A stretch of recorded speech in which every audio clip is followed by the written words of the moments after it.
November 8th, 1950. 06:47 hours. Kunu-ri, North Korea. The morning fog clings to the valley like smoke from a funeral pyre. Captain Dutch Holloway's M26 Pershing crests the ridgeline, its 90mm gun tracking left to right across the frost-covered rice paddies below. The radio crackles. Contact. 12 T-34-85 tanks, Soviet-made Chinese crude, rolling south in a wedge formation toward the American position.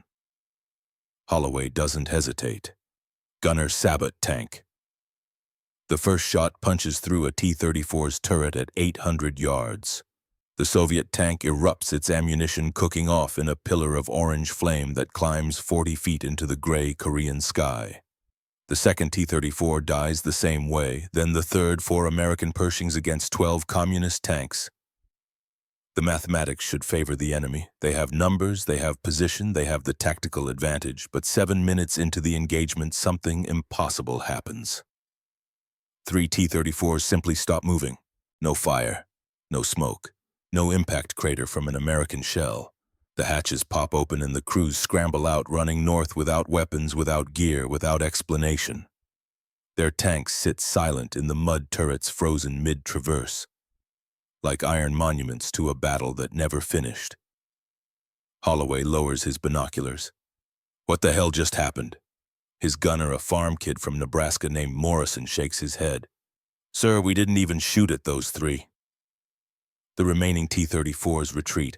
7 enemy tanks destroyed by American fire. 3 abandoned by their own crews. The math doesn't make sense. The after-action report will note 12 enemy tanks neutralized. But Holloway knows the truth. The Americans only killed 7. Something else killed the other 3. November 22nd, 1950. Aberdeen Proving Ground, Maryland. Colonel Nathaniel Thorne. Ashford removes his reading glasses and sets them on the workbench with the precision of a man who has performed this gesture 10,000 times. The fluorescent lights hum overhead in the Ordnance Examination Facility, casting harsh shadows across the object before him. A Soviet GTR-41 turret traverse motor serial number BT-4477, extracted 6 days earlier from a T-34-85 captured intact near Kunu-ri. The motor housing shows no bullet impacts, no shrapnel damage, no blast scoring. The external casing displays standard Soviet factory-finished dark gray enamel over machined steel slightly oxidized from the Korean winter. But the motor itself is dead, silent. The tank's crew abandoned it not because of American firepower, not because of mechanical breakdown they could identify, but because their main gun could no longer rotate to engage targets. Ashford has examined Soviet equipment for 5 months now, since the Chinese intervention began flooding American intelligence channels with captured materiel. T-34 tanks, PPSH-41 submachine guns, Katyusha rocket components. But this motor represents something different. This motor was never hit, never damaged. It simply failed. He signals to his assistant technical sergeant Raymond Kowalski, a second-generation Polish immigrant who reads Cyrillic like English. Time to open it up. Kowalski removes the 6 securing bolts, each 12 millimeters in diameter, torqued to Soviet factory specification. The casing separates cleanly. Inside, the armature remains fixed to its shaft. The commutator segments show uneven wear patterns, slightly more degradation on the eastern quadrant. The brush assemblies sit in their holders with 7 millimeters of carbon remaining well above the 3 millimeter replacement threshold specified in captured Soviet maintenance manuals. Ashford rotates the shaft manually. It turns freely through 360 degrees, no bearing roughness, no shaft wobble exceeding 0.1 millimeters. The mechanical components appear sound. He connects a test battery, 24 volts direct current, standard Soviet electrical specification. The ammeter needle doesn't move. Zero current flow, not a short circuit, an open circuit. Somewhere in this motor, the electrical path has broken completely. Strip the armature, Ashford says. Kowalski works methodically, removing the commutator from its housing. Each copper segment connects to its corresponding armature, winding through a soldered joint. Soviet manufacturing standards specify 60-40 tin lead solder applied at 240 degrees Celsius minimum. Proper solder joints appear smooth and slightly concave where surface tension drew the molten metal into the connection point. Ashford examines the first joint under magnification. It looks acceptable. Shiny copper-colored surface. No visible gaps. No cold solder appearance, that dull, grainy texture indicating insufficient heat during application. He probes it with a steel pick. The solder flexes slightly but holds. He probes the second joint. Same result. The third joint separates under minimal pressure.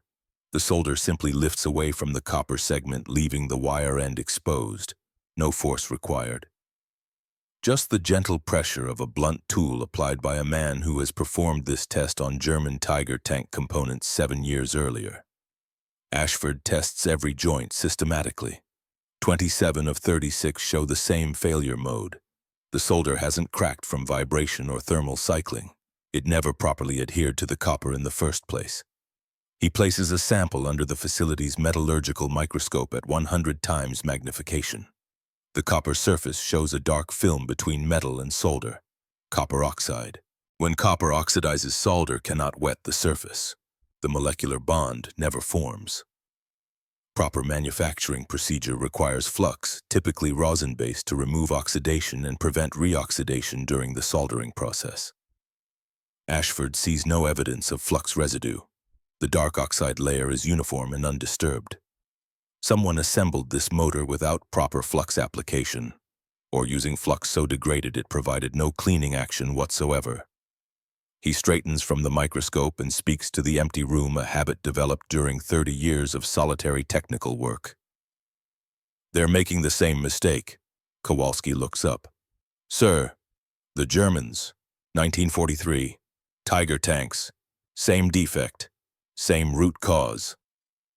Ashford walks to the filing cabinet and retrieves a folder marked British Ordnance Report, Tiger Eye Examination, September 1943. He opens it to page 7, where a black and white photograph shows a cross-sectioned Bosch motor with failed solder joints circled in white grease pencil. The similarity is absolute. German commutator 32 joints, 19 failed. Soviet commutator 36 joints, 27 failed. Different war, different enemy. Same manufacturing collapse. Get me the other 3 motors, Ashford says. 3 hours later, 4 Soviet GTR-41 motors lie disassembled on 4 separate workbenches. Ashford has assigned each a designation Alpha Bravo Charlie Delta. Alpha is the original serial BT-4477. The others came from different T-34s captured in different battles across different sectors of the Korean front. Alpha 27 failed joints of 36, failure rate 75%. Bravo serial BT-452131 failed joints of 36, failure rate 86%. Charlie serial BT-4498.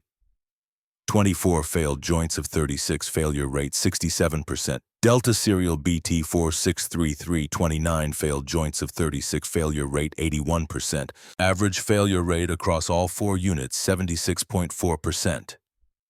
Ashford records the data in his examination log with the mechanical handwriting of a man trained in engineering drafting. Each letter precisely formed, each number aligned to an invisible grid. He dates the entry November 22, 1950, and signs it with his full name and rank. This is not 4 defective motors, this is systemic production failure. He examines the data plates.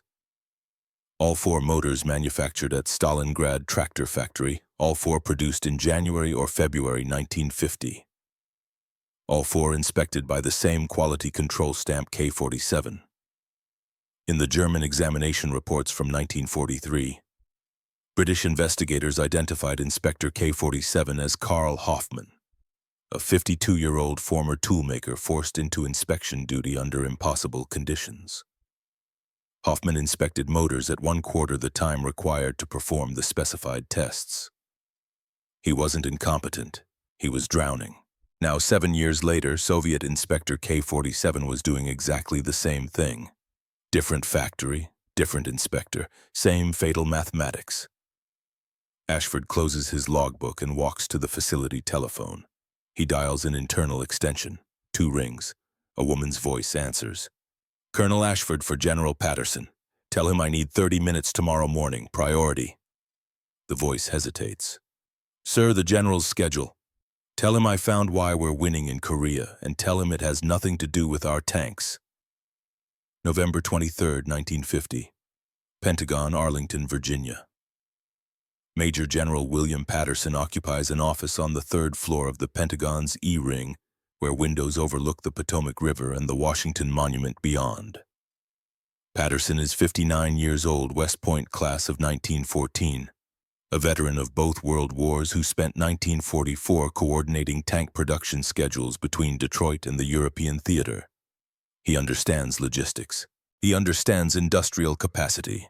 He understands that wars are won in factories as much as on battlefields.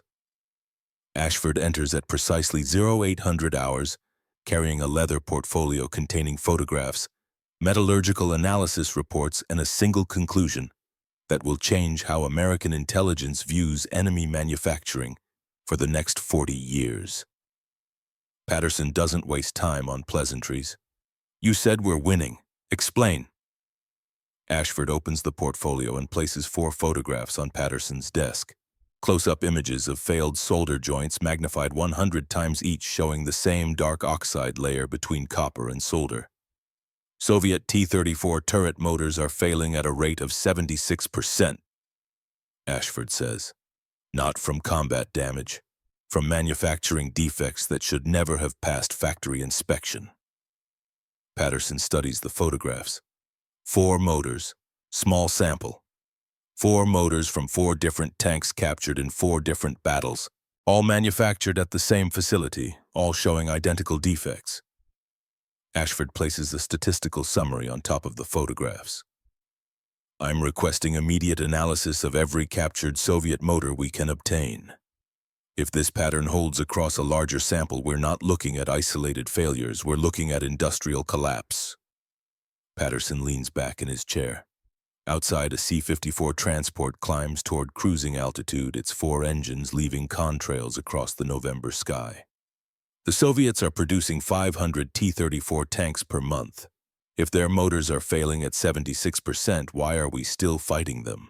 Because the failures are cumulative, Ashford says. These motors don't fail immediately. They fail after 40 to 60 hours of operation. The tanks reach the front line. They enter combat. The crews believe their equipment is sound. Then in the middle of an engagement, the turret stops moving. He produces a battlefield report from Kunuri. November 8th, 12 T-34s engage 4 American Pershings, 7 T-34s destroyed by our fire. 3 T-34s simply stopped working. Crews abandoned them. We assumed they panicked.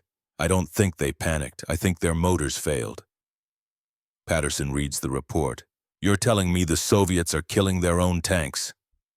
I'm telling you the Soviets are repeating the same manufacturing mistakes that destroyed German tank production in 1943. Ashford places the British examination report on Tiger tanks beside the Soviet motor analysis. Look at these 2 photographs. German motor, September 1943. Soviet motor, November 1950, 7 years apart, same defect, same root cause. Patterson studies both images. The similarity is undeniable. The Germans lost World War II for many reasons, Ashford continues. But one reason was this. They demanded impossible production quotas and got impossible production quality. They pushed their manufacturing system past the breaking point. Forced labor, inadequate materials. Inspectors overwhelmed by volume. The system collapsed from within. I believe the Soviets are doing exactly the same thing, and I believe we can predict when their system will collapse completely. Patterson sets down the photographs. That's a bold claim.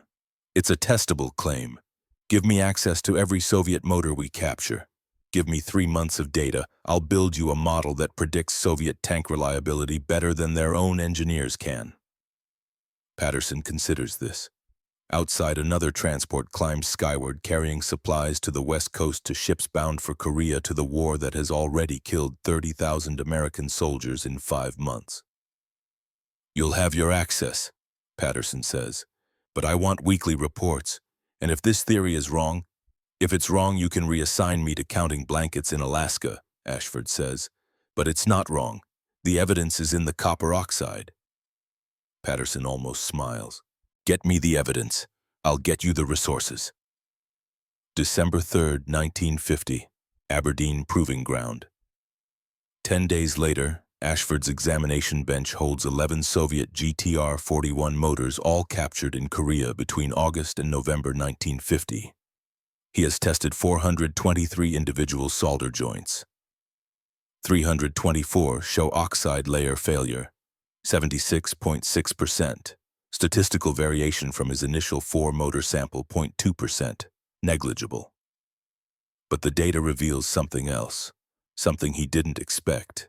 He arranges the motors in chronological order by manufacture date. Reading the Cyrillic stamps on each data plate, June 1949. 63% failure rate. September 1949, 68% failure rate. January 1950, 74% failure rate. February 1950, 77% failure rate. March 1950, 81% failure rate. The failure rate is increasing over time, not random variation, systematic degradation. As production pressure increased, quality declined proportionally. The Soviets aren't just making defective motors, they're making motors that get progressively worse with each passing month.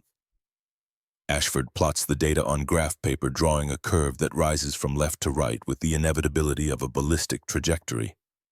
He extends the curve forward, projecting where it will go if current trends continue.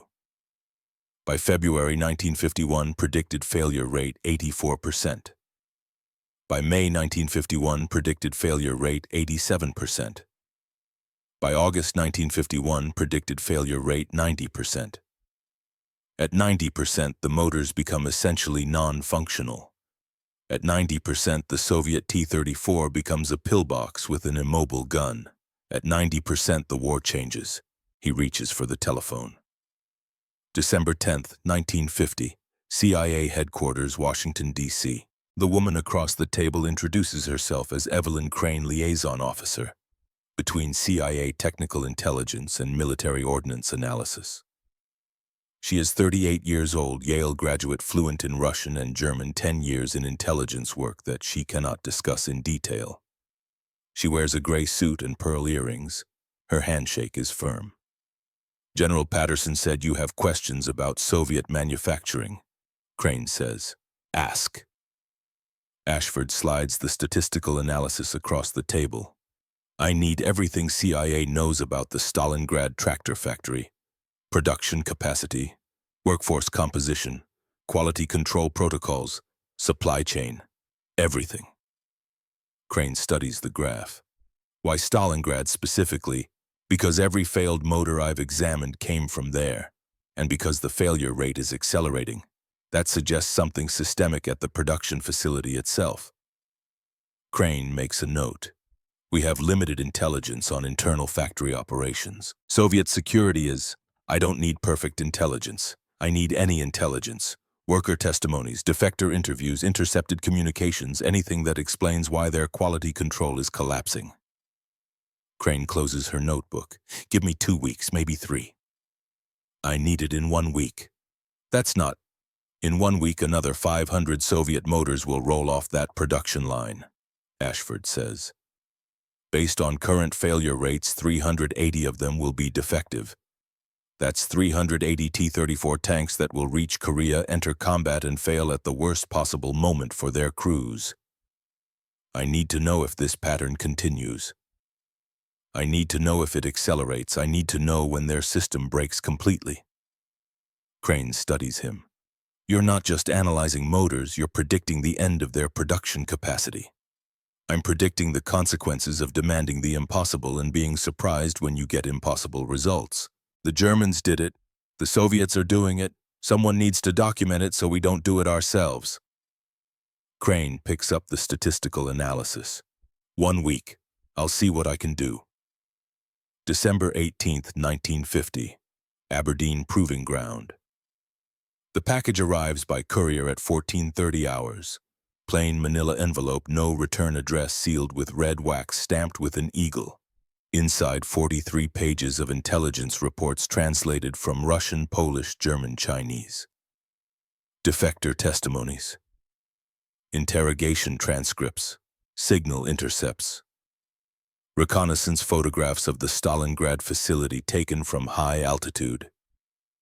Ashford spreads the documents across his desk and begins reading.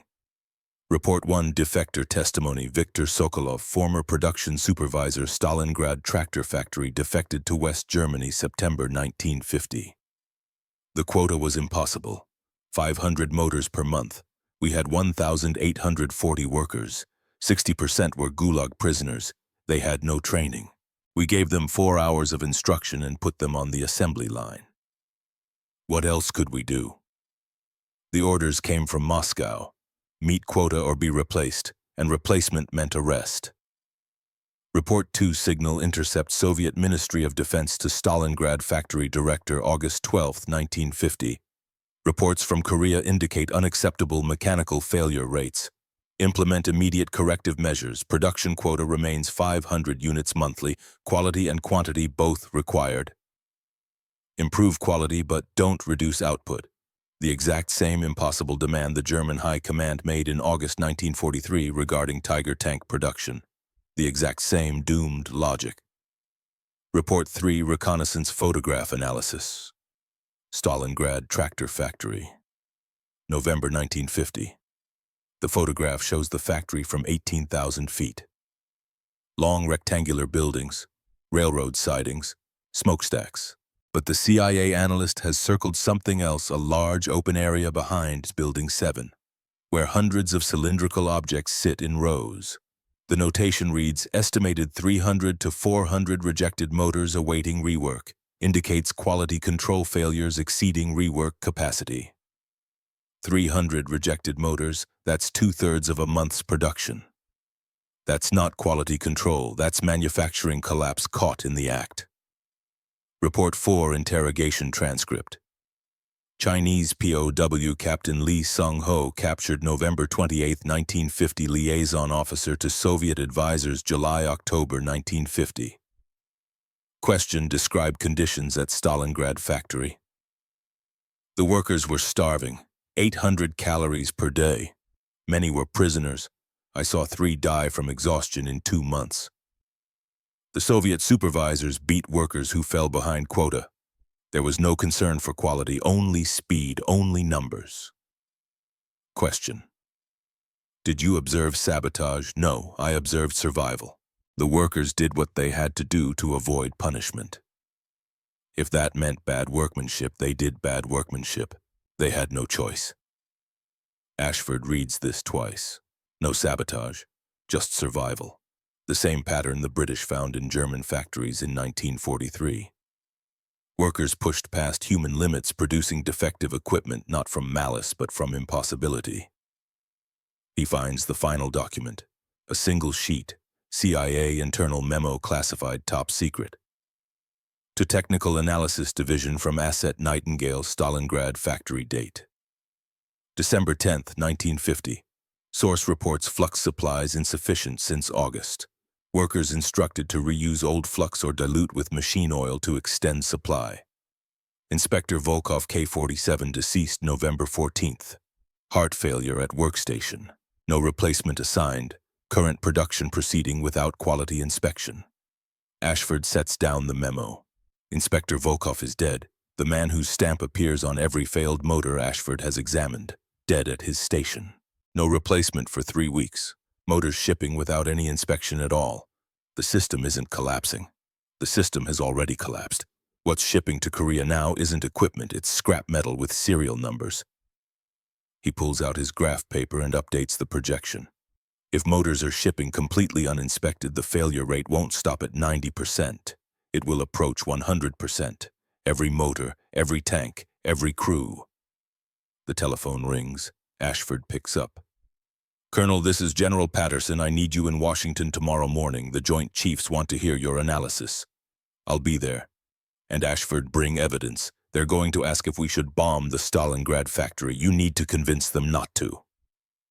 The line goes dead. Ashford looks at the intelligence reports spread across his desk. Tomorrow he will argue against the obvious solution. Tomorrow he will explain why doing nothing is the most effective action. He gathers the documents and places them in his briefcase.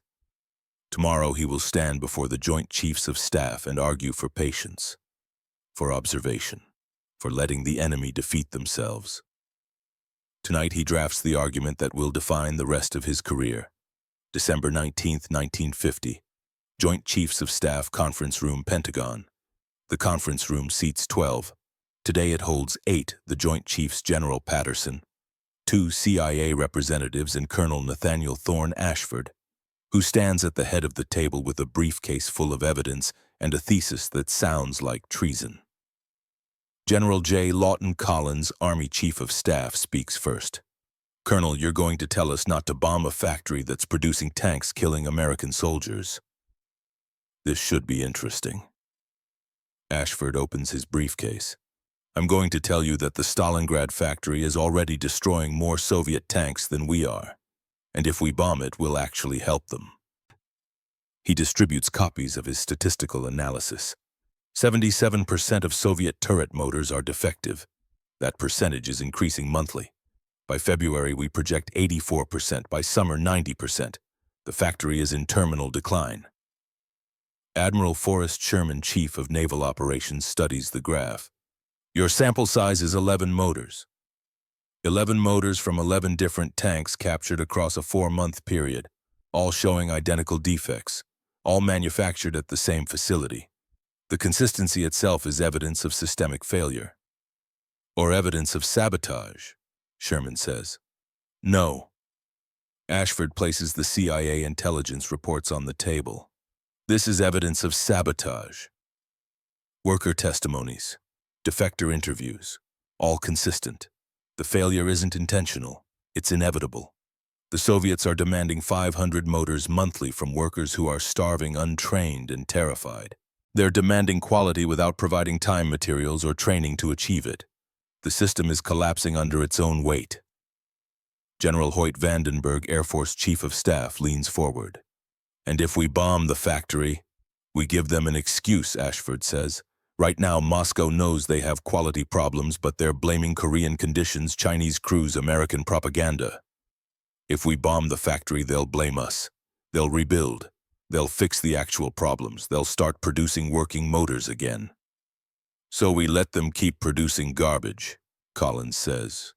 We let them keep producing garbage and shipping it to the front lines. Every defective motor that reaches Korea is one more T-34 that will fail in combat, one more tank crew that will die or surrender, one more unit that will lose faith in Soviet equipment. Ashford places battlefield reports on the table. November 8th, Kunuri, 3 T-34s abandoned without being hit. November 14th, Pusan, 5 T-34s stopped mid-battle. November 23rd, Wonsan, 7 T-34s reported as mechanical failures by Chinese forces. This is happening across the entire front. He meets Collins's eyes. The Germans lost World War II for many reasons. But one reason was this: their manufacturing system collapsed faster than we could bomb it. The Soviets are repeating that mistake. We should let them. Silence fills the room. Outside, through the bulletproof windows, Washington monuments stand white against the December sky. CIA Deputy Director Alan Dulles speaks for the first time. You're proposing we weaponize their own industrial dysfunction. I'm proposing we document it, predict it, and exploit it. We're already killing Soviet tanks with guns and bombs, but we're not killing enough of them. The Soviets are fielding thousands of T-34s. We can't destroy them all through conventional means. But we don't have to. Their own manufacturing system is destroying them for us. We just need to let it happen. Collins taps the statistical projection. And you're confident this collapse continues. I'm confident the underlying causes continue. Forced labor, impossible quotas, inadequate materials, terrified inspectors. Those conditions don't improve during wartime. They worsen. The projection assumes current trends. Reality may be worse. Vandenberg closes his copy of the report. This is the strangest military recommendation I've ever heard. Don't attack the enemy's factory because they're already attacking it better than we could. Yes, sir, that's exactly what I'm recommending. Collins looks at Patterson. General, this is your man. You support this analysis. Patterson nods. I've seen the evidence. The statistics are sound. The logic is sound. And we have a case study, Germany 1943 to 1945. Quality degradation preceded military collapse. Colonel Ashford is proposing we watch for the same pattern and accelerate it through non-intervention. Non-intervention. Sherman shakes his head. We're going to win this war by doing nothing. No, sir, Ashford says. We're going to win this war by understanding why they're losing and ensuring we never make the same mistakes. The Joint Chiefs exchange glances, some skeptical, some intrigued. All aware they're considering a strategy that can't be explained in press conferences or victory speeches. How do you tell the American public you won by watching the enemy destroy themselves? Collins speaks. Colonel, you'll continue your analysis. Full access to captured equipment. Weekly reports to this office. If your predictions hold, we'll revisit in March. If they don't, we reserve the right to bomb that factory into rubble. Understood, sir. Dismissed. Ashford gathers his documents and walks toward the door. Behind him, he hears Collins speaking quietly to Dulles. If he's right, this changes everything.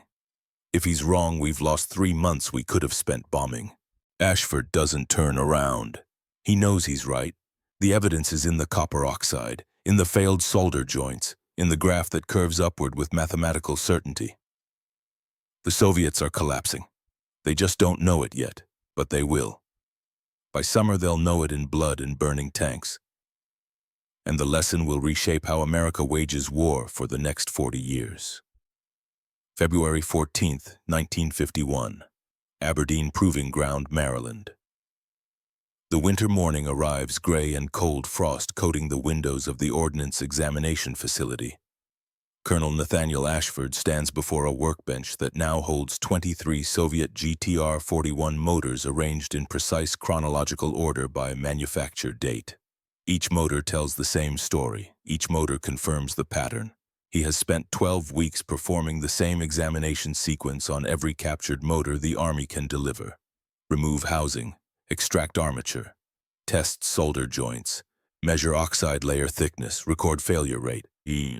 Plot the data. Watch the curve climb higher. Sergeant Kowalski enters carrying a wooden crate stenciled with Korean characters and U.S. Army transportation codes. Last delivery from Wonju, sir. 23 motors from tanks captured during the counteroffensive. When were they captured? February 1st through 8th. Intel says the Chinese abandoned most of them. Mechanical problems. Ashford opens the crate and removes the first motor. Serial BT5834. Data plate shows manufacture date January 1951. Inspector stamp, no stamp. The quality control marking is completely absent. He connects the motor to the test battery, 0 current. He disassembles it with movements so practiced they require no conscious thought. 32 failed solder joints out of 36. 89% failure rate. The second motor, 33 failed joints. 92%. The third motor, 34 failed joints. 94%. He works through all 23 motors over the next 6 hours. Average failure rate, 87.3%. His December projection predicted 84% for February. Reality exceeds the projection by 3.3%. The system is collapsing faster than mathematics alone would suggest. Something has changed at the Stalingrad factory. Something beyond normal degradation. He reaches for the telephone and dials the CIA liaison number. Evelyn Crane. It's Ashford. I need updated intelligence on Stalingrad. Something changed in January. The failure rate jumped. Hold. Papers rustle on the other end. We received a report from Nightingale last week, dated January 28th. Flux supplies completely exhausted as of January 15th. Workers now using diluted machine oil as substitute. Production continues without any actual flux. Ashford closes his eyes. Machine oil contains no rosin, no cleaning agents, no oxide removal capability. Applying machine oil to a copper surface before soldering is functionally identical to applying nothing. Worse than nothing because the oil creates an additional barrier between solder and metal. What about inspection? Still no replacement for Volkov. Quality control position remains vacant.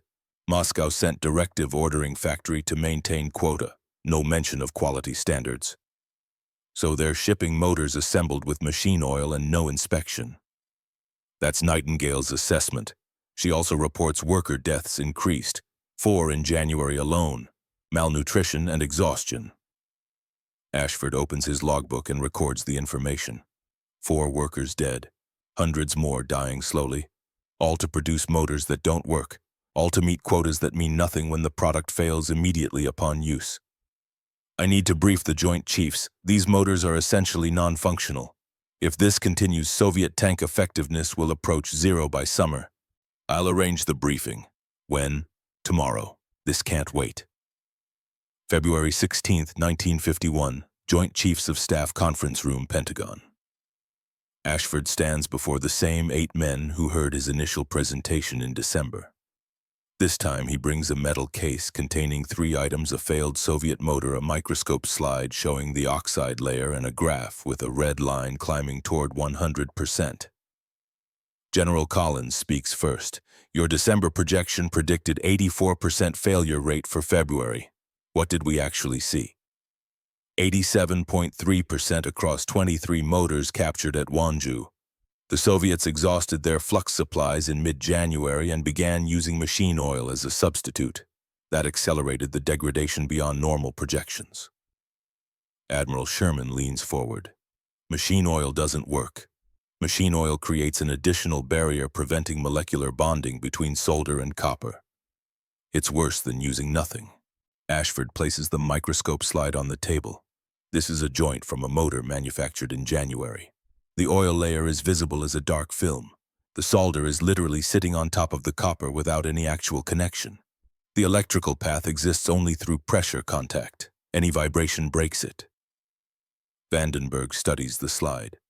How long until these motors fail in the field? 30 to 50 operational hours, about 3 days of sustained combat use. Most are failing before they even reach the front lines. Chinese after-action reports describe entire tank columns stopping due to electrical failures during transit from the railheads. Collins taps the graph. Your projection shows 90% failure rate by May. You're saying we should expect total collapse of Soviet tank effectiveness within 4 months. I'm saying the manufacturing system has already collapsed.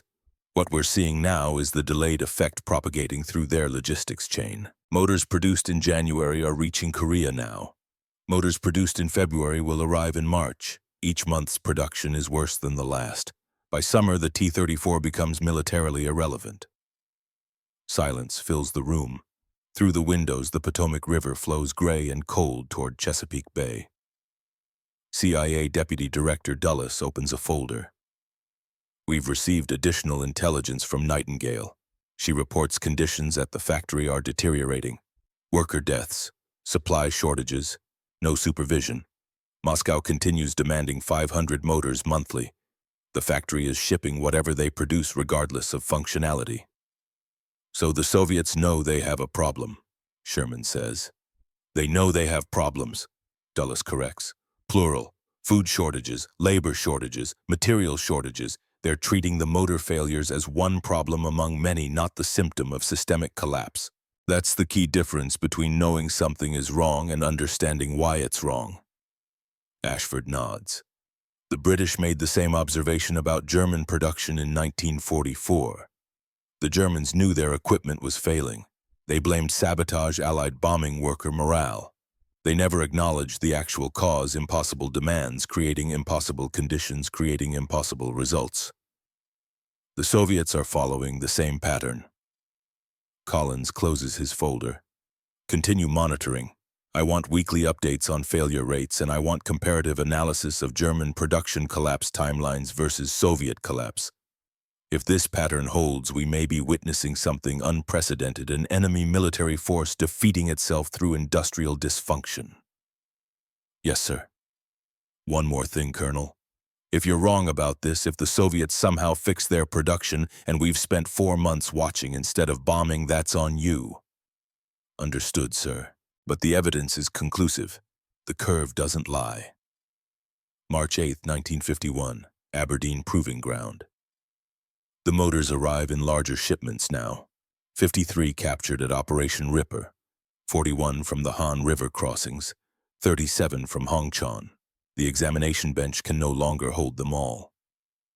Ashford has requisitioned the entire south wing of the facility, converting it into a production-scale analysis line. 6 technicians work under his supervision, each trained in the examination protocol. Remove housing, extract armature, test joints, measure, record. The data accumulates in ledgers that now fill 2 filing cabinets. Kowalski brings the daily summary. March production motors, sir. 41 units examined. 34 show failure rates above 90%, 5 show rates between 85 and 90%, 2 show rates below 80%. Inspector stamps, only 7 motors have any inspector stamp at all. The rest are unmarked. Ashford reviews the summary. The quality control system at Stalingrad has effectively ceased to exist.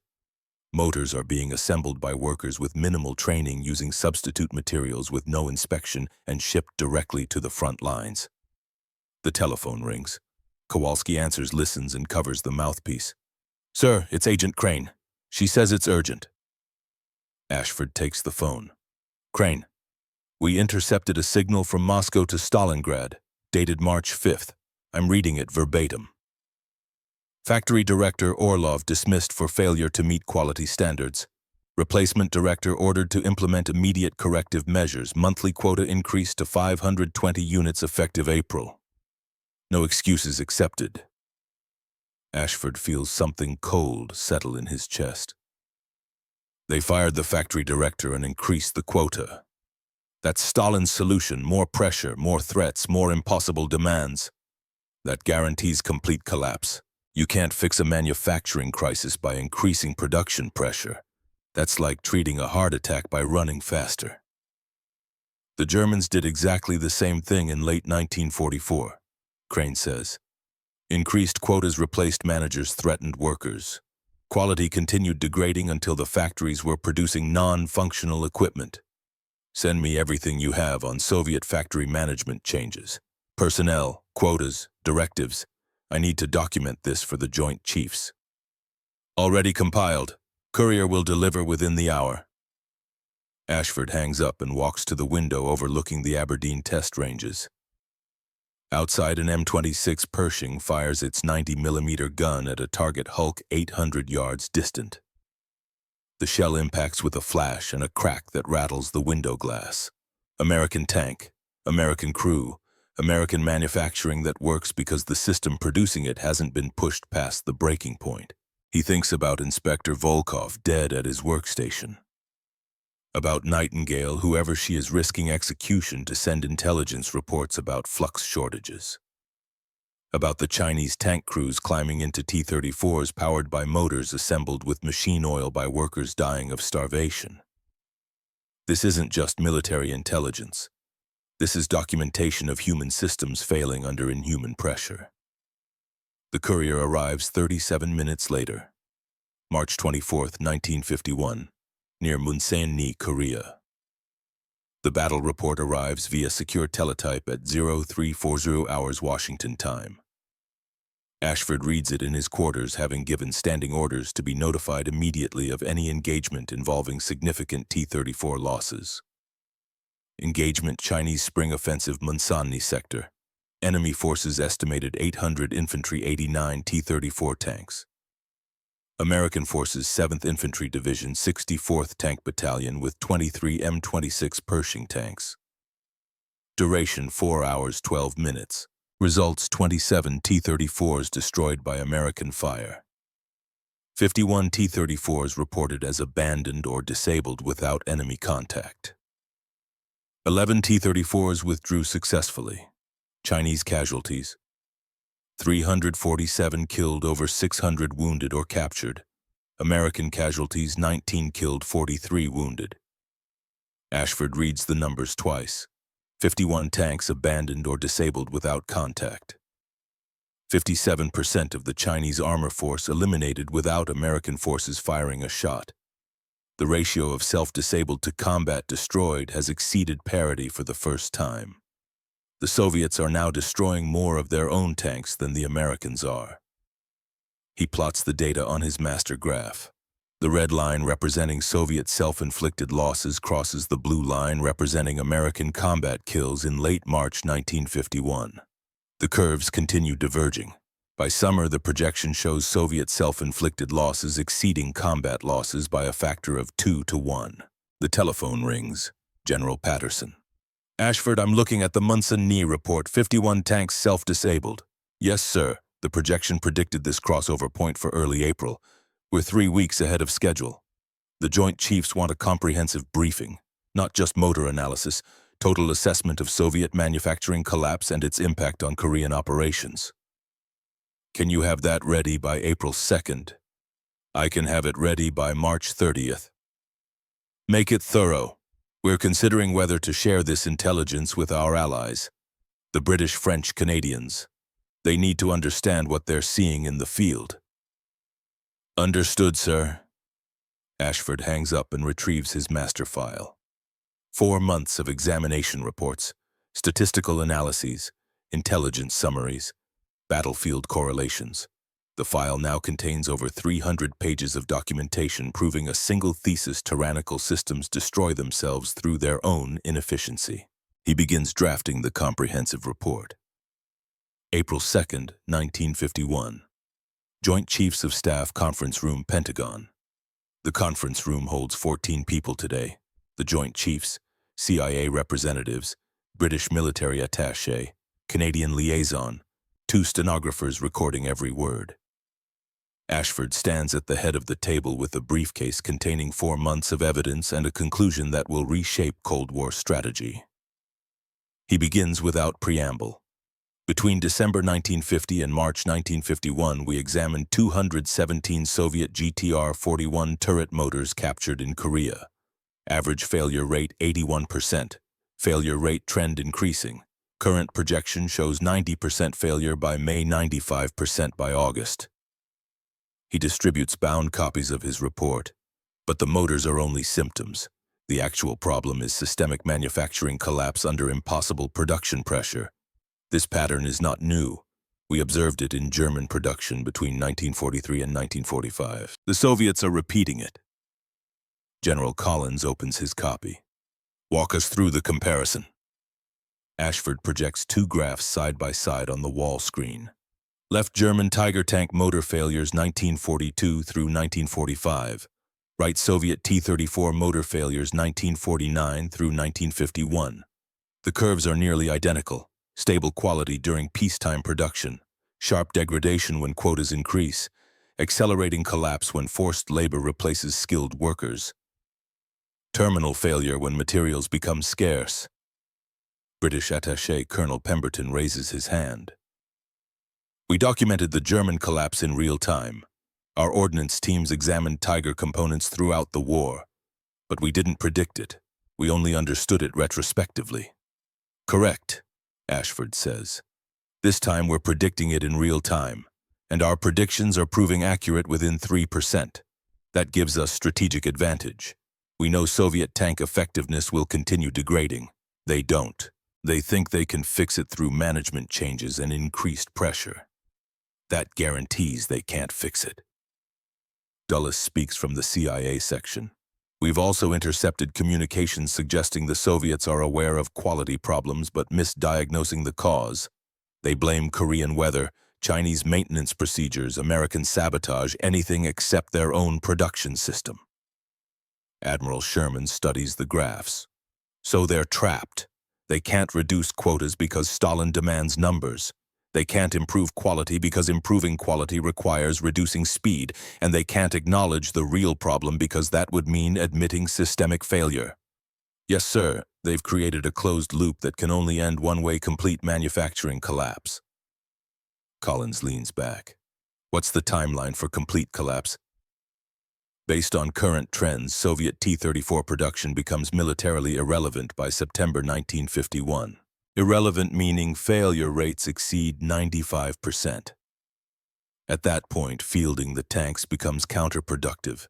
They consume logistics, fuel, and crew training without providing combat capability. Vandenberg taps the report. And you're still recommending we don't bomb the Stalingrad factory? I'm recommending we let them continue operating exactly as they are. Every month they run that factory under current conditions produces motors that fail faster. Bombing forces them to rebuild properly.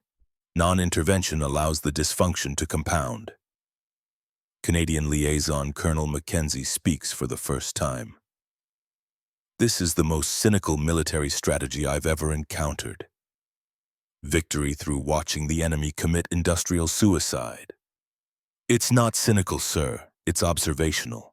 We're not causing the collapse. We're documenting it and ensuring we don't interfere with their self-destruction. There's a difference between causing harm and allowing someone to harm themselves through their own choices. A philosophical distinction. A practical distinction. German production collapsed despite Allied bombing, not because of it. The bombing was expensive and cost us bomber crews. The production collapse was free and cost us nothing. I'm proposing we learn from that experience. Silence fills the room. Outside, through bulletproof glass, cherry blossoms are beginning to bloom along the Potomac. Collins closes the report. Continue monitoring. Expand examination to other Soviet equipment categories. I want to know if this pattern appears in artillery, small arms, aircraft engines. If this is systemic across their entire manufacturing base, that changes the entire strategic calculus for the Cold War. Yes, sir. And Colonel, you're doing work that won't be recognized publicly, can't be recognized. We can't tell the American people we're winning by watching the enemy fail. But this work matters, don't doubt that. I don't doubt it, sir. Dismissed. May 17, 1951, Aberdeen Proving Ground. The spring afternoon brings warm sun and the smell of fresh-cut grass from the parade grounds.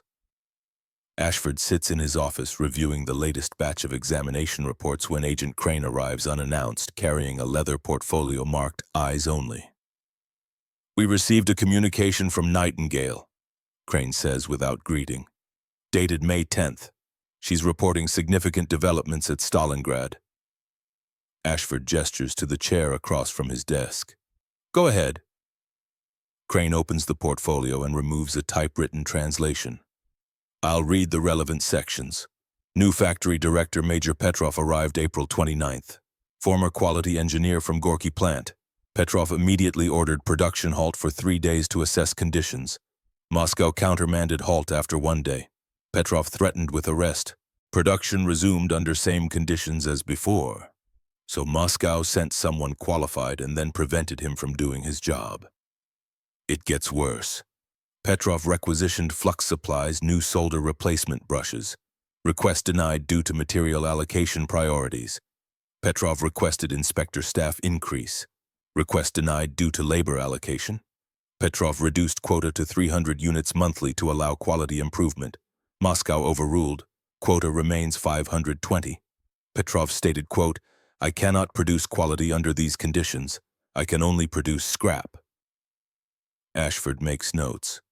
Petrov understands the problem, but understanding doesn't matter if you can't change the underlying conditions. There's more. Worker deaths continue.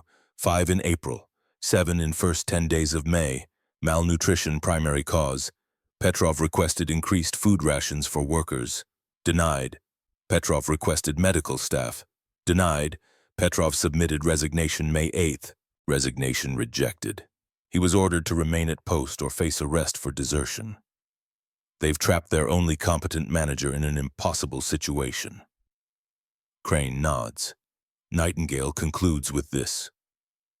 Petrov told me privately, this factory is killing workers to produce equipment that doesn't work. The system is insane. I cannot fix it. No one can fix it. It will collapse completely within months. Ashford sets down his pen. Petrov's timeline matches our projections. Collapse by late summer or early fall. Nightingale also reports something else. Petrov found documents showing the factory has been shipping rejected motors to Korea, motors that failed initial testing. Rather than rework them, they're being crated and shipped to meet quota numbers. So the Soviets are knowingly shipping defective equipment. knowingly shipping equipment they've already determined to be defective. That's beyond quality degradation. That's systematic fraud at the production level. Ashford walks to his filing cabinet and removes a folder marked German Production Analysis, 1943-1945. He opens it to a British intelligence report from May 1945 written after Allied forces captured German manufacturing facilities. Listen to this. British examination of the Henschel Tiger Tank Factory, May 1945. Records indicate factory shipped approximately 270 motors tagged as failed inspection between January and March 1945. Motors were marked for destruction but instead diverted to fulfill quota requirements. This explains the extremely high failure rates observed in late-war German armor. He looks up at Crane. The Germans did exactly the same thing. When the system collapses to the point where meeting quota becomes impossible, someone makes the decision to ship known defective equipment rather than admit failure. The Soviets have reached that point. What do we do with this intelligence? We document it, we continue monitoring, and we watch the timeline play out exactly as predicted. Ashford returns the folder to the cabinet.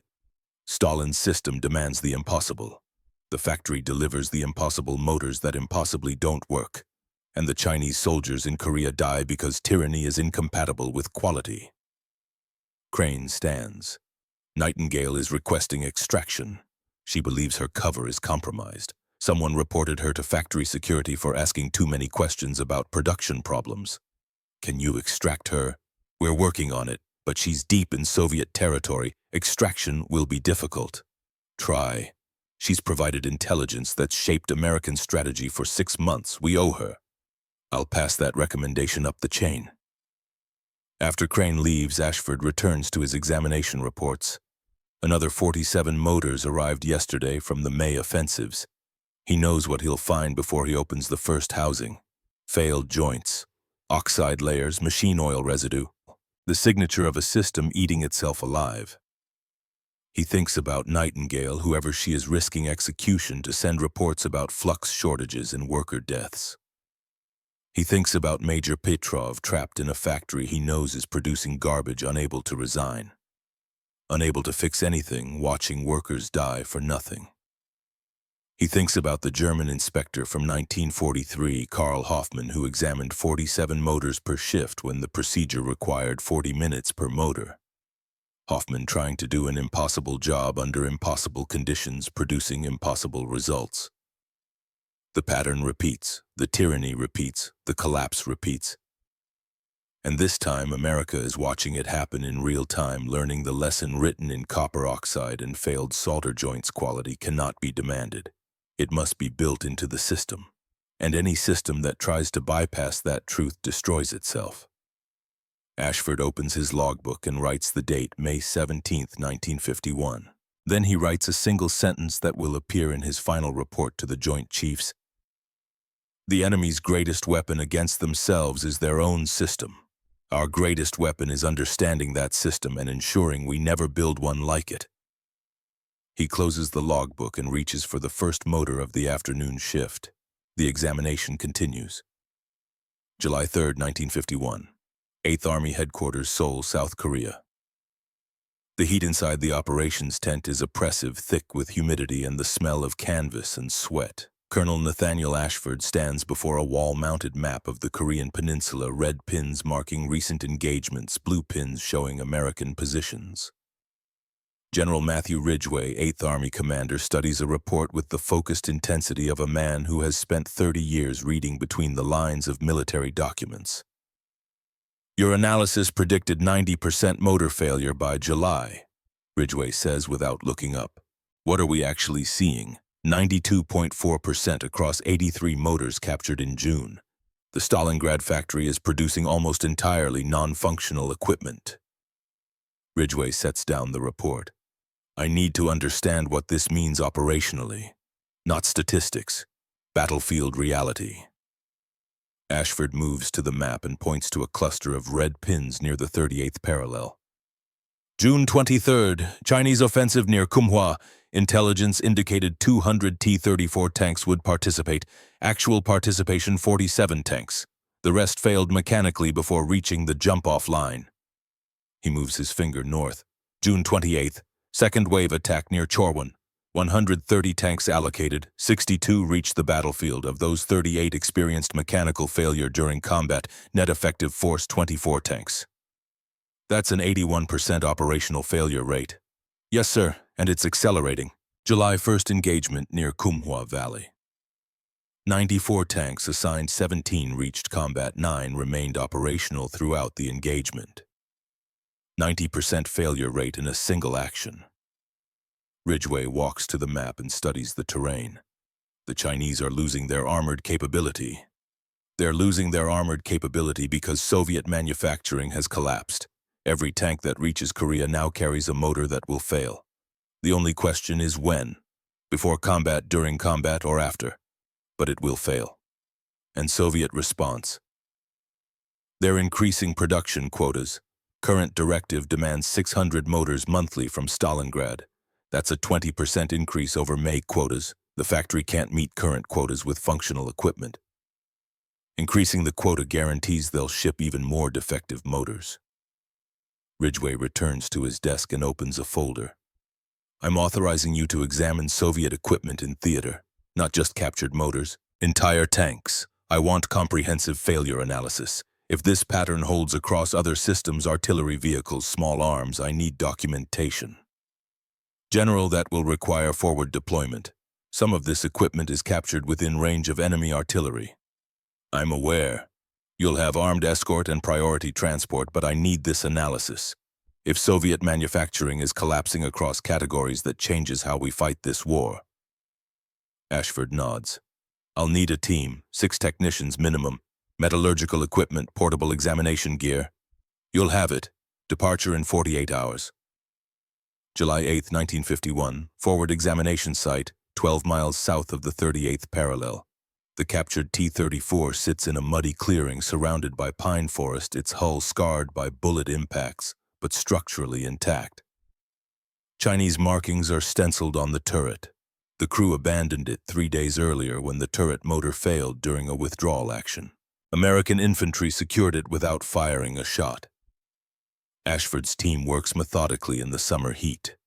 Sergeant Kowalski and 2 technicians extract the turret motor while others examine the engine, transmission, and electrical systems. Every component will be tested, measured, documented. Ashford focuses on the turret motor first, serial BT6234, manufactured May 1951. No inspector stamp. He connects it to a portable test battery, 0 current flow, complete electrical failure. He removes the housing and extracts the armature. 35 failed solder joints out of 36, 97.2% failure rate. The single surviving joint shows partial separation, indicating incipient failure within the next few operational hours. But something else catches his attention. The copper wire insulation is cracked and degraded, showing heat damage inconsistent with normal operating temperatures. He examines it under magnification. The varnish coating has decomposed, leaving bare copper exposed. Kowalski checked the field winding insulation. Kowalski probes the motor housing with a multimeter. Insulation resistance reads 40 ohms, sir. Specification calls for 10,000 ohms minimum. This motor has massive insulation breakdown. That's not just assembly defects. That's material degradation. The varnish itself is substandard. They move to the tank's main engine, a V2 diesel producing 500 horsepower when functioning properly. The Chinese crew logged 37 operational hours before abandonment. Ashford checks the oil. It's black and thick, contaminated with metal particles that glitter in the sunlight. He drains a sample and examines it under field microscope. The metal particles are copper, aluminum, and steel, indicating bearing wear far exceeding normal parameters for 37 hours of operation. This engine was destroying itself, Ashford says. Another 100 hours and it would have seized completely. They continue the examination. Transmission oil contaminated, electrical wiring corroded, fuel lines cracked, rubber that should last thousands of hours but shows failure after dozens. Battery sulfated plates indicating substandard materials. Optical gun sight internal lens coatings deteriorating. Every system shows degradation beyond what operational hours should produce. This isn't just motor failure. This is total manufacturing collapse across every component category. Ashford photographs each defect, records measurements, collects samples. By sunset, they've documented 47 distinct quality failures in a single tank. 47 separate defects, each sufficient to compromise combat effectiveness, all present simultaneously in one vehicle. "Sir, we need to examine more tanks," Kowalski says. "If this pattern holds across multiple vehicles, then Soviet manufacturing isn't just failing in motors, it's failing everywhere." They work 3 more days examining 11 captured T-34s from different production batches and capture locations. The pattern is consistent. Every tank shows multiple quality failures. Every system shows substandard materials or defective assembly. On July 11th, Ashford compiles the data. Average defects per tank 41. Functional equipment essentially 0. The T-34s reaching Korea in summer 1951 are mechanically non-viable. They can move briefly. They can fire sometimes. But sustained combat operations are impossible. He radios the findings to General Ridgway. July 19, 1951, Pentagon, Washington, D.C. The emergency briefing convenes at 0600 hours. All Joint Chiefs present. CIA Director Walter Bedell Smith attending personally instead of sending deputies. Presidential Military Aide Admiral Robert Dennison taking notes. The stakes have escalated beyond routine intelligence updates. Ashford presents his findings with photographs projected on the wall screen. Failed motors, contaminated oil, degraded insulation, cracked fuel lines, each image documenting a different failure mode. "This is comprehensive manufacturing collapse," Ashford says, "not limited to turret motors. Every major system category shows quality degradation: metallurgy, chemistry, rubber production, optical manufacturing. The Soviets are producing military equipment that fails across all categories simultaneously." General Collins studies the photographs. Are these failures concentrated in specific factories or distributed across their entire production base? "We've traced components to 7 different Soviet factories: Stalingrad, Gorky, Kharkov, Chelyabinsk, Omsk, Nizhny Tagil, Sverdlovsk, all showing similar degradation patterns. This isn't one factory failing, this is the entire Soviet military-industrial system failing." Admiral Sherman leans forward. "What's the timeline? When did this start?" Motor analysis shows quality degradation beginning in late 1949, accelerating through 1950, reaching critical levels in early 1951. But the comprehensive system failures, the degradation in materials and components beyond motors that appears concentrated in equipment manufactured since March 19th.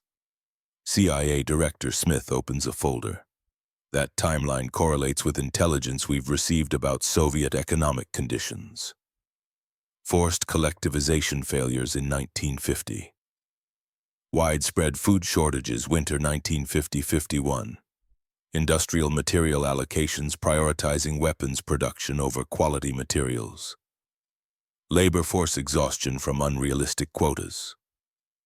They're repeating the exact pattern Germany followed in 1943 through 1945, Ashford says. Demand impossible production rates. Substitute inferior materials when quality materials become scarce. Use forced labor when skilled workers are depleted. Ignore quality failures to meet quota numbers. The system collapses under its own weight. Vandenberg studies the data summary. If this affects their entire military production, not just tanks, what's the implication for their overall military capability? Their capability is degrading faster than battlefield losses can explain. We're not destroying Soviet equipment. Soviet manufacturing is destroying Soviet equipment. Our contribution is minimal compared to their self-inflicted losses. Collins closes his folder with finality. Recommendations. Continue current strategy. Do not bomb Soviet factories. Do not interfere with their production. Let the system collapse completely. Monitor the timeline, document everything, and ensure American manufacturing never makes the same mistakes. That last point deserves emphasis, Collins says. What specific lessons do we extract from this? Ashford advances to a prepared slide. 3 primary lessons. First, you cannot test quality into existence. Quality emerges from the system that creates the product, or it doesn't exist at all. Second, impossible quotas guarantee impossible results. Production pressure beyond system capacity creates failure, not output. Third, forced labor produces defective equipment. Workers who fear punishment focus on survival, not quality. Those lessons apply to American manufacturing. Those lessons apply to any manufacturing system anywhere. We're watching the Soviets prove that tyranny is incompatible with quality production. That's not propaganda, that's metallurgy. Presidential aide Dennison speaks for the first time. The president will want to know how this affects armistice negotiations if Soviet military capability is collapsing. Does that change their negotiating position? Smith answers, "We believe it does. Chinese offensives have decreased in frequency and scale over the past 6 weeks. Intelligence suggests they're conserving equipment due to unreliability concerns. Soviet technical advisors are reportedly in conflict with Chinese commanders over equipment performance. So the manufacturing collapse is creating strategic pressure. Yes, the Soviets can't sustain offensive operations when 70 to 90% of their equipment fails mechanically. That limits their military options and may make them more amenable to armistice terms." Collins stands signaling the briefing's conclusion. "Colonel Ashford, you've provided analysis that's shaping American strategy at the highest levels. This work remains classified, but its impact is significant. Continue monitoring, report any changes in failure patterns, and start preparing a comprehensive final assessment for presidential-level briefing." "Yes, sir. One more thing. You're being promoted to full colonel effective immediately, and you're being assigned to establish a permanent enemy equipment analysis division. This capability needs to be institutionalized, not dependent on one person's expertise." Ashford hadn't expected recognition. Recognition means attention. Attention means losing the quiet focus that makes detailed technical work possible. But he understands the logic. This analysis method needs to outlast him. "Thank you, sir. I'll begin recruiting staff immediately." August 23, 1951, CIA Headquarters, Washington, D.C. Evelyn Crane's office overlooks the Potomac windows open to catch the late summer breeze. She sits across from Ashford with a file marked Nightingale in red letters. "We extracted her," Crane says. "Karolina Wojcik, 32 years old, Polish teacher arrested by Soviets in 1948. Forced labor at Stalingrad factory from March 1950 through July 1951. She reached West Berlin 6 days ago. Is she willing to provide direct testimony? She's willing, but she's traumatized. 16 months in that factory, she watched people die. She assembled defective equipment knowing it would fail in combat. She wants to tell the story, but it's difficult for her. I don't need formal testimony, I need verification, confirmation that our analysis of production conditions matches reality on the factory floor." Crane opens the file and removes a photograph. It shows a thin woman with dark circles under her eyes, hair cut short, wearing donated civilian clothes. She looks older than 32. "I interviewed her for 6 hours yesterday," Crane says. "Her account matches your analysis exactly. Impossible quotas, exhausted workers, insufficient flux supplies, machine oil substitution beginning in January, Inspector Volkov's death in November 1950, no replacement, motors shipped without inspection, workers dying from malnutrition and exhaustion." Did she provide specific numbers? She kept detailed mental records. She says she assembled approximately 400 motors during her 16 months. Of those, she estimates 320 were defective, 80% failure rate. That matches our examination data. She also provided information we didn't have. The factory maintained 2 separate production lines, Line A for equipment destined for Soviet units, Line B for equipment destined for Chinese and North Korean units. Line A received marginally better materials and slightly more supervision. Line B received the worst of everything. Ashford processes this. They were deliberately shipping their worst equipment to their allies. Carolina says the factory supervisors called it prioritization. Soviet units get preference. Chinese units get whatever remains. She says by spring 1951, Line B was producing essentially scrap metal with serial numbers. Did she witness sabotage? She says there was no organized sabotage, but workers learned to work slowly, to waste materials through clumsiness, to assemble joints in ways that looked acceptable but wouldn't hold. Not organized resistance, individual acts of survival that happened to degrade quality. Crane removes another document from the file. She provided names, 17 workers who died during her time there, ages ranging from 19 to 53, causes malnutrition, exhaustion, industrial accidents, one suicide. She wants their names recorded. She says they died producing garbage for a system that worked them to death for nothing. Ashford takes the list. 17 names written in Crane's precise handwriting. 17 people he'll never meet who died assembling motors he examined on Aberdeen workbenches. I'll include them in the final report, Ashford says. Not just as statistics, as names. She'll appreciate that. She also wants to know if her work mattered. The intelligence she provided, did it help? It shaped American strategy for 9 months. We understood Soviet manufacturing collapse in real time because of her reports. We made decisions based on intelligence she risked her life to provide. Yes, her work mattered. Crane makes a note. I'll tell her. Where is she now? Resettlement processing. We're arranging passage to the United States. She wants to teach again. Elementary school. She says after 16 months making weapons, she wants to spend the rest of her life helping children. Ashford stands and walks to the window. Below, the Potomac flows south toward Chesapeake Bay, carrying water from the Appalachian Mountains to the Atlantic Ocean, indifferent to the wars and failures of human systems. Tell her something else, Ashford says. Tell her that the motors she assembled while trying to survive the defective motors she knew were garbage, those motors are helping end this war. Every failure she documented, every shortage she reported, that intelligence is saving American lives. Her survival mattered. Her testimony matters. I'll tell her. November 27, 1951. Aberdeen Proving Ground, Maryland. 6 months have passed since the comprehensive field analysis in Korea. Ashford's examination division has grown to 23 personnel analyzing Soviet, Chinese, and North Korean equipment across all categories. The data accumulates in filing cabinets that now fill an entire building. He sits at his desk reviewing the statistical summary for calendar year 1951. The numbers tell a story of accelerating collapse. January 1951, motor failure rate 74%. April 1951, 87%. July 1951, 92%. October 1951, 96%. The curve has reached asymptotic levels. Further degradation is mathematically possible but practically irrelevant. At 96%, the motors are non-functional. Adding 4 more percentage points changes nothing. But other data shows the collapse spreading.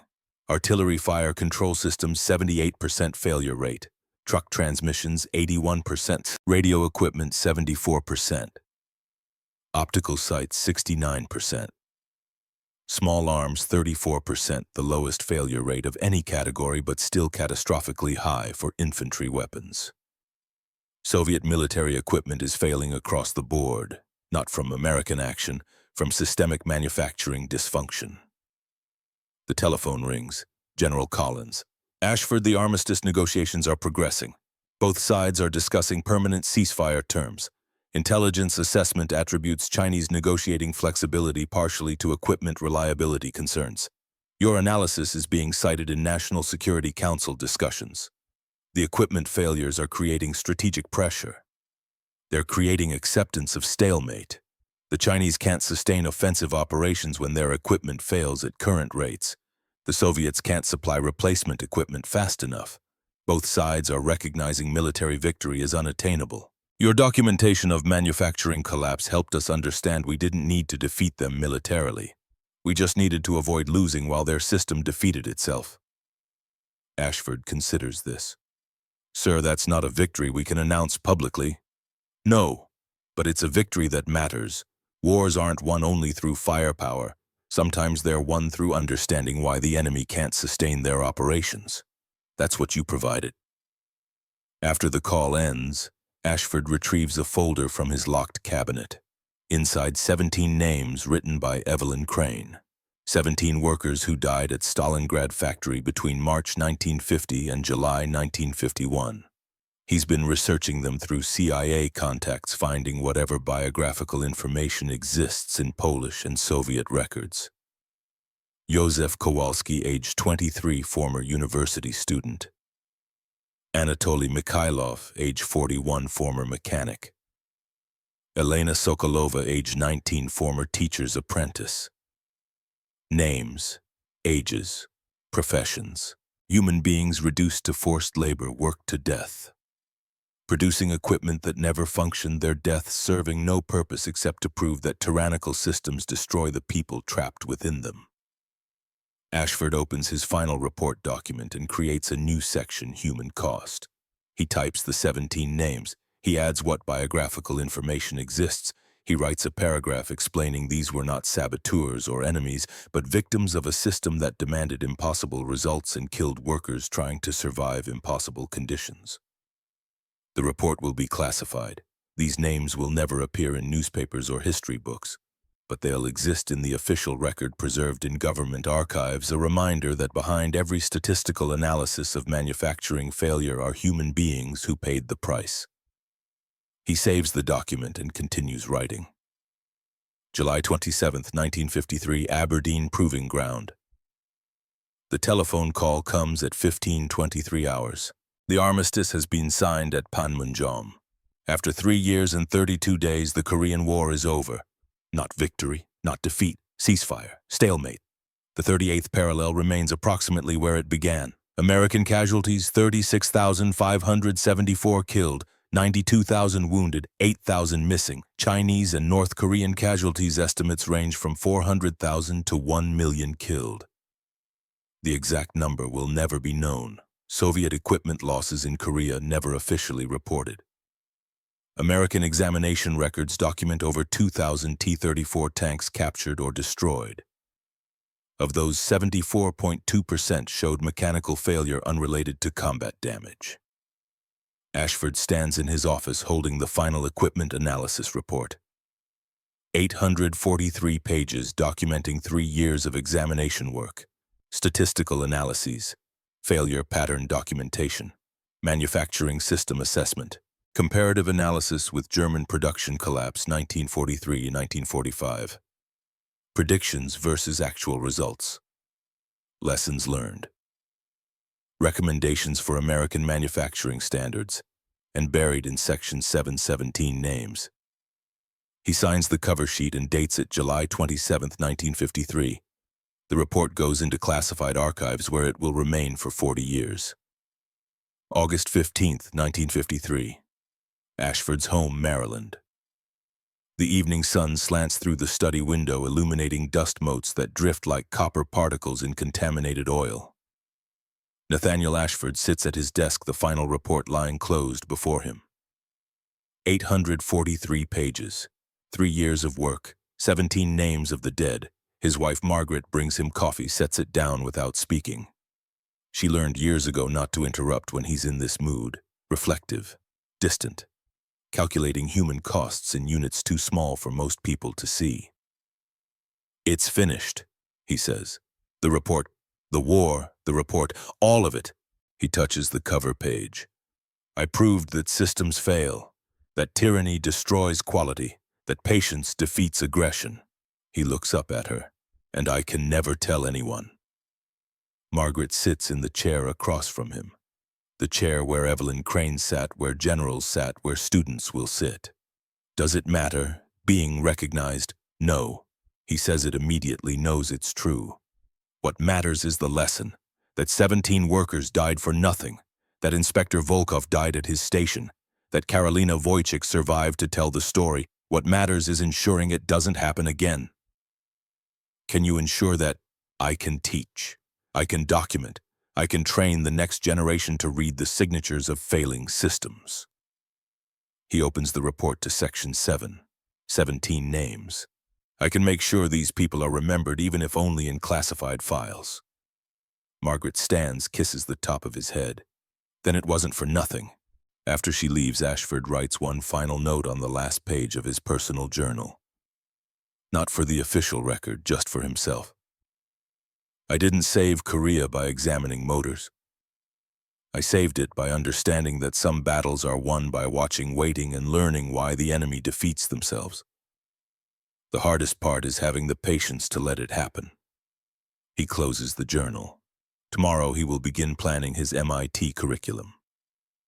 September 15th, 1958, Massachusetts Institute of Technology, Cambridge. Professor Nathaniel Ashford stands before a classroom of 42 graduate students in mechanical engineering. He is 55 years old now, 7 years removed from active military service. Beginning a second career in academia, teaching courses that don't appear in any university catalog. This course is Enemy Systems Analysis. He begins. We will study how manufacturing systems fail under pressure. We will examine real-world cases from World War II and Korea. Everything you learn here is classified. You will sign non-disclosure agreements. You may not discuss course content outside this room. Some of you will go to CIA, some to Defense Department, some to aerospace companies with security clearances. What you learn here will shape how America analyzes foreign manufacturing for the next 30 years. He projects a photograph on the screen. A Soviet GTR-41 motor disassembled, solder joints visibly failed. This motor killed 5 men in November 1950, not because it was hit by enemy fire, because it was manufactured without flux by workers dying of starvation. This single motor represents a pattern that helped end the Korean War. Today we're going to understand that pattern. The students take notes. They don't yet understand they're learning to read the signature of collapsing systems, to predict failures before they occur, to recognize when an enemy is defeating themselves. Ashford teaches for 15 years at MIT. His students include future CIA technical analysts, Pentagon procurement specialists, quality control engineers at Boeing and Lockheed, professors who will teach the next generation. The knowledge compounds, the lesson spreads. Quality cannot be inspected into a product. It must be built into the process. Impossible quotas guarantee impossible results. Tyranny is incompatible with quality. These principles, extracted from examining failed solder joints in 1950, become foundational to modern manufacturing philosophy. November 9th, 1989, Berlin, Germany. The television in Ashford's retirement home shows crowds swarming the Berlin Wall, sledgehammers and pickaxes demolishing concrete that divided a city for 28 years. The Soviet Empire is collapsing, not from military defeat, from economic exhaustion and systemic dysfunction. Ashford is 86 years old, arthritis in his hands, preventing the detailed technical work he performed for 40 years. But his mind remains sharp. He watches the footage and sees patterns he documented in 1951. A system demanding impossible results. Workers with no motivation beyond avoiding punishment. Manufacturing standards subordinated to quota achievement. Quality collapse across all production categories. Economic strain becoming unsustainable. The whole structure eating itself from within. The phone rings. A former student calling from CIA headquarters. Professor, I thought you'd want to know. We're getting reports from Soviet defectors about manufacturing conditions in their defense plants. The patterns match everything you documented in Korea. Same impossible quotas, same quality collapse, same systemic failure. Your analysis from 38 years ago is still predicting Soviet behavior. The pattern doesn't change, Ashford says. Tyrannical systems always collapse the same way. We just have to be patient enough to watch it happen. The agency wants to know if you're available for consultation. Analysis of post-Soviet manufacturing capabilities. I'm 86 years old. My consultation days are finished. Sir, with respect, your analytical framework is still the best tool we have for understanding how enemy systems fail. Your methods are literally in the CIA training manual. Ashford watches the television. A young man standing on top of the wall waving a German flag, the crowd cheering, history turning. Tell them I'm available, but only as a teacher, not an analyst. Send me your young people, I'll teach them what failed solder joints can tell you about empires. December 14th, 1994. Arlington National Cemetery, Virginia. The funeral is small, military honors, folded flag, 21 gun salute, 53 people attending, mostly former students and colleagues. No press coverage, no public announcement. Nathaniel Thorne. Ashford's work was classified for most of his life and remains classified still. But among the attendees are 3 CIA directors, 2 MIT presidents, 4 generals, and a 76-year-old woman who traveled from Poland to attend. Karolina Wojcik stands apart from the others holding flowers. She never met Ashford in person, only through Evelyn Crane's intermediation in 1951. But she read his final report after it was declassified in 1991. She saw her name listed among the 17 workers who died. She read the paragraph explaining they were victims, not saboteurs. After the service, she approaches the grave and places the flowers. She speaks quietly in Polish words no one else hears. You told my story when no one else would. You said our deaths mattered. You were right. Thank you. Present day, 2024. National Defense University, Washington, D.C. The lecture hall holds 220 students in the Strategic Studies program. The instructor, Colonel Sarah Chen, displays a photograph on the screen. A cutaway Soviet motor with failed solder joints preserved in resin museum piece from the Smithsonian collection. This motor represents one of the most important intelligence breakthroughs of the Cold War, Chen says. In 1950, Colonel Nathaniel Ashford examined this and similar motors, identified systemic manufacturing failure, and predicted Soviet production collapse. His analysis shaped American strategy for 40 years. She advances to the next slide, a graph showing failure rates increasing over time. Ashford didn't just examine equipment, he read the signature of a failing system. He understood that manufacturing quality reflects everything about the system producing it. Workforce conditions, material availability, management pressure, systemic values. He proved that you can defeat an enemy by understanding why they're defeating themselves and ensuring you don't interfere. And a student raises her hand. Is this approach still relevant? Modern manufacturing is completely different from 1950s Soviet factories. The technology changes, the pattern doesn't. Every time a system prioritizes quota over quality, pressures workers beyond sustainable limits, substitutes inferior materials to meet deadlines, the same degradation occurs. Ashford documented it in Soviet motors. We see it in modern corporate failures. The lesson remains: quality is built into processes, not demanded from desperate people.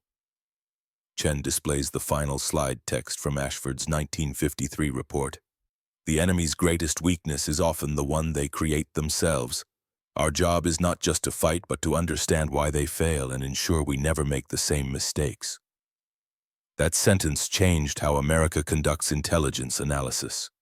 It's why we study enemy manufacturing, logistics, workforce conditions, not just firepower, because sometimes the best weapon is patience, understanding, watching the enemy system collapse under weight it created.